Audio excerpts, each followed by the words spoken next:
Hi, welcome back to the White Hot Room with me. I want to see if I want to do this with my glasses.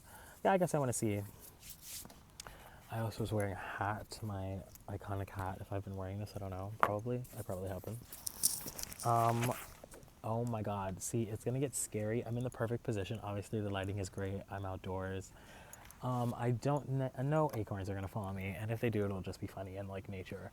But I'm under a really beautiful tree, but it's like raining gorgeous acorns sometimes when the wind blows. So that's nice. I hope you can hear me. I was going to use my other mic, but we are going to be doing a. I lied, I'm a liar. We are going to be doing a bag tour, which I guess I've always probably wanted to do in my entire life. And this is my large Telfar eastpak. Obviously, oh my god, the camera is askew. Sorry, it's because my headphones cord and the bag, obviously. Once again, this is gonna be like very raw and natural. Like I really want to bring back that side of YouTube that's like super like gone now. Like everything is so well edited, heavily produced, sound effects everywhere, like stimulating content. People are editing in memes and clips and all this stuff. I'm not doing any of that. Not any of it. Nope. I don't even know where to look at the camera yet. Like, I'll connect with you for a minute directly. Hi, it's me, Nicholas. Oh, I should always say hi, it's me, Nicholas. Like, I'm gonna develop an intro as this goes. This is like my fourth time being with y'all, so. Okay, back tour. Telfar eastpak. Why the Telfar eastpak? Because I love urban utility, and these are the sexiest bags. They're the most durable, and they have a strap like a regular, like modern, like handbag almost, but it's also a backpack, which is the best part. And they're so roomy. This is the large. I really love it. I would normally have my laptop, but I didn't bring it today because I knew I was doing this. So let's just start with the tour. I have my glasses case, which is holding my prescription sunglasses right now. My notebook, which will be very important. I'm actually going to flip the video this time so you can read this.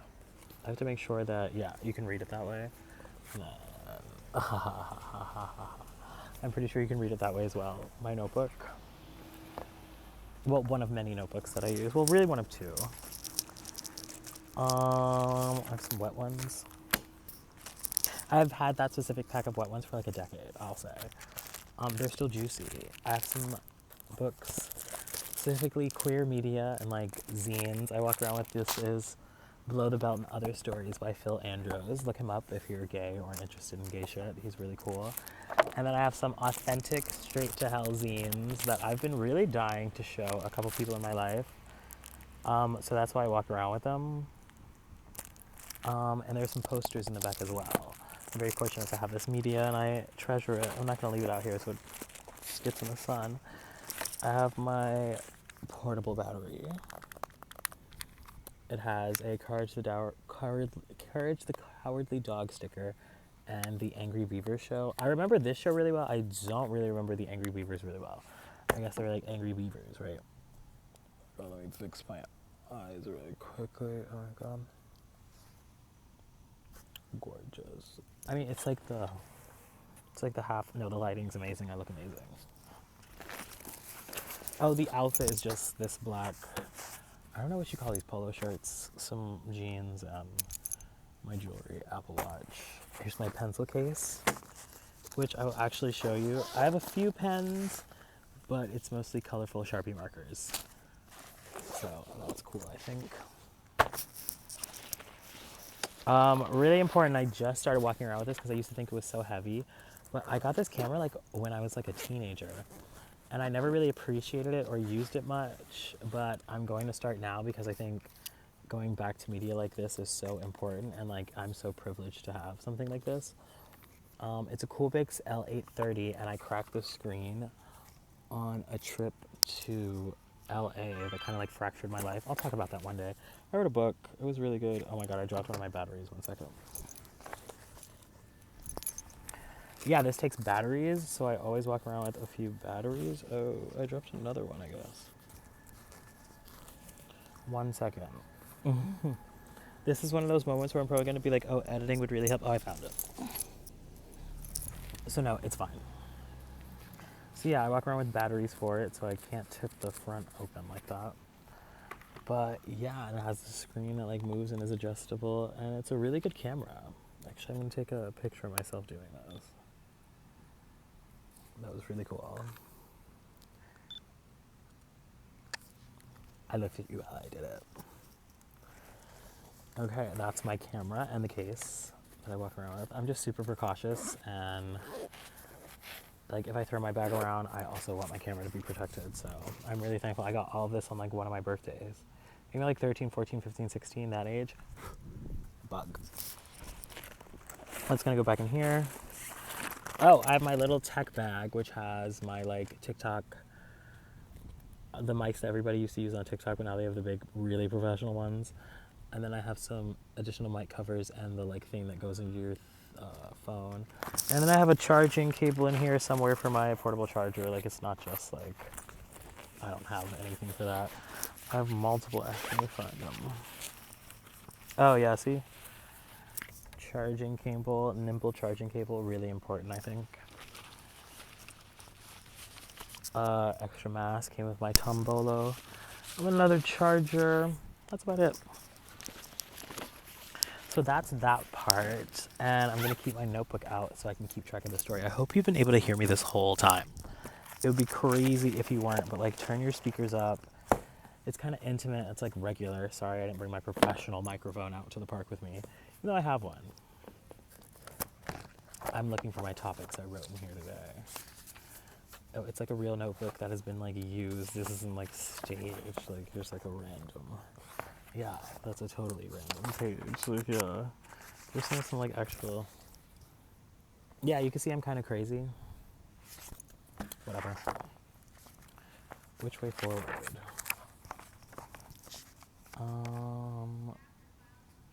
Oh, this was a really good day.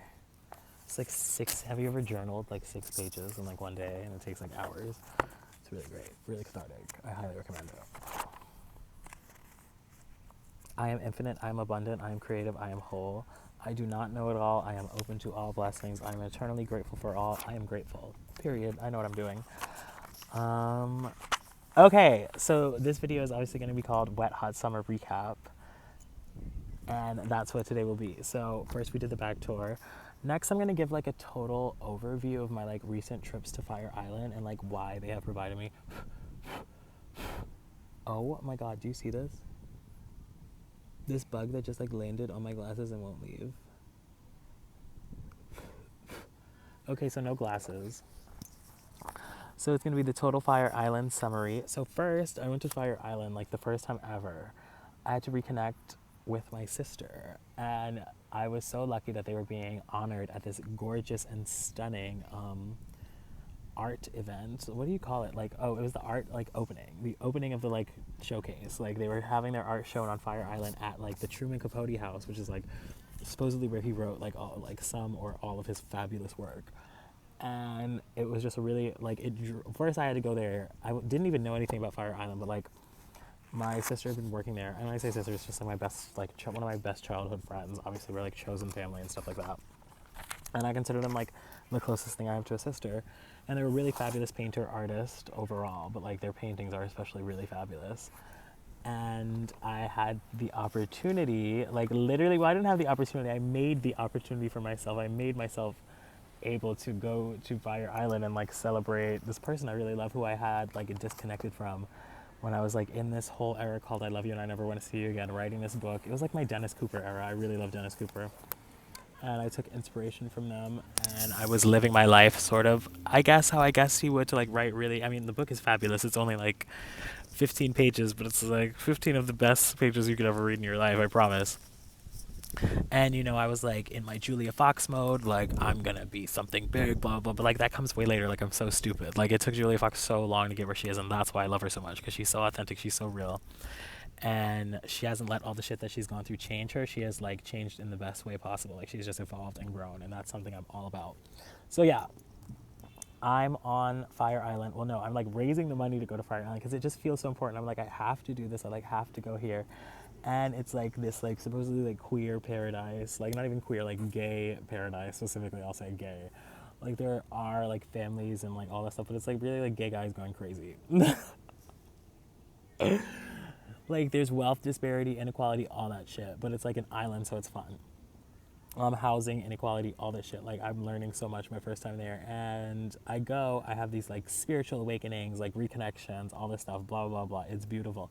I like really feel the freedom of this island. It really starts my wet hot summer journey because I'm like, well, I have to find some way to come here. First thing about Fire Island, it's like one of the most expensive places on the like earth to go to. Like literally, like people, it's crazy. Like my first time going there, I didn't understand it, but like people were like going to the local store over there and like bringing their own shit because even food is expensive because it's an island. Like you have to start thinking like island life, and I'm like literally from New York City, and I'm like, okay, well this is just like off the coast of New York City, so it can't be that like crazy. It's pretty crazy. Come to find out, every year they're spending like millions of dollars bringing sand to like keep the island alive. So like it is really important. It's a barrier island, obviously, for like Long Island or something like that. It's really important. It's a fab place. I love it so much. My first time going there was this like portal into like connectivity, openness. Like it's the first time I've cried in like, I'm 27. It's like the first time I've cried in like 27 years. But it was just because I felt so much love and expansion and like beauty, and it wasn't even like my event. Like it wasn't even my event, but it was so igniting, and I use that word purposely because like it connected me to like my highest self and like this version of myself, even just for like a brief moment, and then it like connected me to the people that I was around. Like I felt true love, and it wasn't even about me, but it like my presence mattered there, and it mattered to like the star of the event, who like we all were there to celebrate and who absolutely deserved to be celebrated. So that was gorgeous overall. So that's my first trip. We'll call it like, literally call it Black Pines, which is what the event was called for Moses Leonardo. Like that's what it was called. Like my first trip to it literally coincides with that. I stayed at the Belvedere, which is like a men's only, like you can walk around naked resort. It was fabulous. I mean, like it was just like, I love things that like are run by men, or you can tell it like, because like they're kind of dirty. Like it's clean, but it's like not. You know, like how men do stuff. Like it's totally clean, but it's like totally not. But it's like totally clean, but it's like totally not.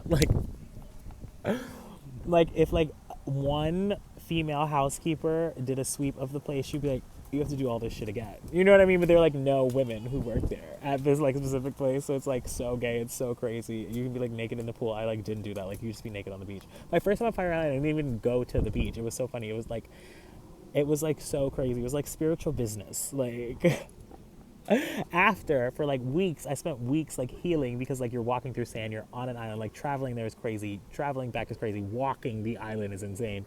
So I spent like weeks recuperating. Like it was the first time I'd ever done like actual exercise in my life, I guess. And then I got a new body. That's the first time I got a new body, period. Second time to Fire Island, just I've gone over it, but it was another marker of like transformation and beauty, and this one was for a beach party. I like to call them darties. I learned about like day party, you know what I mean, and it was just fab overall, but it was more so just an experience for me to like black out and like perform. I don't know how, like I was not booked at this event by any means, nor was it like my event, nor was I throwing it. My friends were there, and some people I love, some people, my friends, obviously, some people I love. But like, there have to be moments in your life where like, you just snap into who you really are. Like things just become overwhelming. You're like, blah, blah, blah, blah, blah. And instead your highest self really takes over your body, and you just like, the work that I was doing there was considered akin to performance art by somebody who I consider to be like gorgeous, stunning, hot, sexy, fun, fly, all those things. So like if they're saying what I was doing and I wasn't even there to like really witness what I was doing is like akin to performance art, I'll take their word for it and just be grateful that I was able to perform at that level. I know it's some flexible shit because once again, I got a new body after my second trip to Fire Island, which we'll call Bofo. Yeah, we'll just call Bofo. Like, so there's like Truman Capote Moses, and then there's Bofo, and they're like months apart, because the second time I wanted to go to Fire Island, I wanted to go to this thing called Doll Invasion, but I got sick that week from smoking like excessively and all this shit. Like I think I had like minor bronchitis, like it was bad, but like not bad because I survived, obviously, but it was like, and I think I just needed to rest. Like I was doing too much, and like the first time getting to Fire Island, I didn't even raise the right of, like I had just enough money to like book my hotel for the one night that I was there, just enough money to get there, like to spend on all the travel there. Like so many people in my life helped me get there, like my family helped fund it for me, and like I don't have a job or anything like that, so I really don't need to be going to Fire Island like for vacation shit or anything like that. So it's not like, you know, I'm trying to go for like days and days and days and days and days, and like the universe and all this shit is like, you need 24 hours. Like You don't know what you have in store. It's a lot of love and it's a lot of light, but you don't need as long as you think you're like, I now it. And my first trip there really gave me like invigoration to like get my life to the point where like I can come to Fire Island wherever I want for however long I want. Like, I recently learned that it takes like $10,000 to rent a house for a week. Well, bitch, I guess I'll be renting them for however long I want going forward. Like, because I don't believe in that shit and I want to own one and like, I don't know, turn it into like a community. No. I'm going to own a house on Fire Island. I'm going to turn it into like literally like a community, like bathhouse, because I know what gay people want.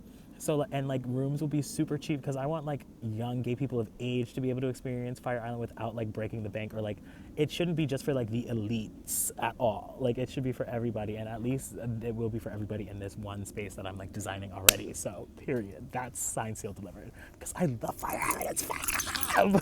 It's the best beach on the planet. I can't lie. Like I can't lie. To me. I'm from New York, so it doesn't take much to impress me. No, it takes a lot. So, yeah, we can leave the Fire Island stuff there because, like, I'll just get lost in it forever. And I feel like that's been a decent chunk of this video. I have to go back to my notes. But I'll talk about it more while I was there. So, the second time, once again, I didn't have enough, but I was like, oh my God. Also, I love VHS cleaner. If you know, you know. And not love. I partake sometimes. It's great. If you know, you know.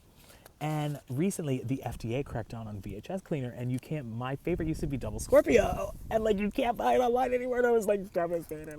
Devastated. But like Fire Island is one of the only places that still sells like authentic like VHS cleaner. Like yeah, I'm certain it's been on an island for a long time, and it's like kind of old and like hot, but like you take what you can get, and everything's so expensive.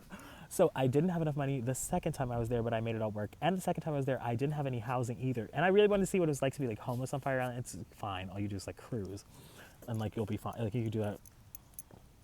It's like bad actually, because like that's what you end up doing the whole time. And you're like, well, if I have nowhere to stay, I'm just gonna like.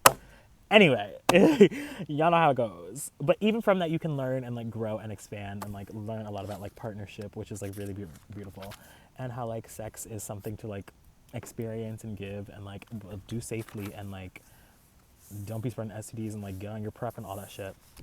But like don't take it too serious. Like have fun, be safe, consent, all that stuff. But like sex is serious when it's serious, and when it's not, it's not. Like that's period. Okay, now we can talk about like my YouTube influences, because this is really long. So obviously I've mentioned her before, but me and HRH Collection are actually birthday twins. May 13th, shout out Tauruses. One of the best zodiac signs, I would say. Gorgeous. We can't help that. Definitely Davey Wavy for like the gay stuff. He really like helped me when I was younger. Like he made being gay seem really fun and like approachable and like crazy, and like I don't know, he has a really like, I love people who have like a kind of like sinister, not sinister, but like, you know, like an other energy to them, or like typically it's just like the marker of like a really smart person or genius if they're like a little off, like, you know what I mean? Like you can see my notes, like I'm not writing, this is how normal people write a notebook, I'm writing sideways, so something's already wrong. Like not wrong, but like, you know, I have big thoughts. And then sometimes I'm writing normal, but there's like multiple colors and all that stuff, and like code. Like, you know, sometimes I'm reading back my notes and I like have to like flip pages back. Like I'm always like, did I write this? Who wrote this? You know? But it's all me, so. Yeah, and yeah, so those are some of my YouTube influences. And who else? I remember like Gays of the Week. I just remember It Gets Better videos, and like gay people being like, being gay isn't terrible, homophobia is real, but like life is worth living and you can be amazing and have a life too. And that was really cool and inspiring for me, and that's something I always really wanted to do. But overall, I'm really inspired by like Casey Cadwalden, Victor Baragon, Mugler overall. Or no, I really like the Casey Cadwalder era of Mugler, which I feel like in retrospect people are going to look back and be like, this was cutting edge shit. And Victor Baragon's fashions. I have a F word shirt I need to wear more. I'm going to put duct tape over it so it's not so obvious and I don't get like hate crime. Not that anybody would. I'm so blessed and protected. But like that can just be a little offensive and confronting, especially in the times we're in. But like I shouldn't be scared to be who I am. Like it's true. It's not like it's a lie. I feel like people actually really like it. Like I've worn around straight people and they love it. They're like, they like can't take it. But like, yeah, Victor Baragon, Telfar. Telfar has been on a run lately, and it's like so well deserved. Obviously, Telfar Eastpak.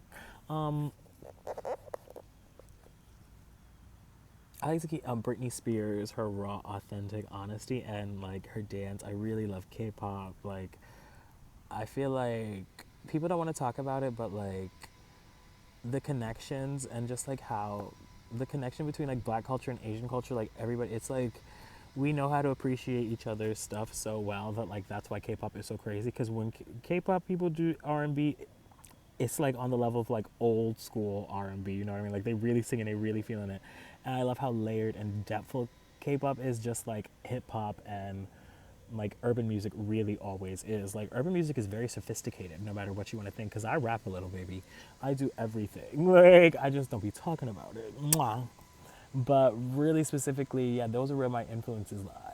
And really in like big bravado personalities, I guess like 50 Cent. Like, yeah, so what, I got shot however many times, bitch, I'm still alive. Y'all can't kill me. I'm a menace. Shit like that. I love that stuff in the rap game. And just, that's what I really want to bring to YouTube. That like raw authenticity and sort of like a K-pop mystical spiritual edge, you know what I mean? Because I really am just like a Cali. I'm not that into California, not that I hate it or nothing like that, but like I'm just like a spiritual, you know, live well, love one, like connected to all type of bitch, you know. Like I want some crystals, I want to make some hot music. I love the club. I was like number one bossa nova stand in New York. If you know, you know. I used to run Bushwick, baby. Like don't worry, I've done enough ketamine to get me somewhere mentally, spiritually, and physically, baby.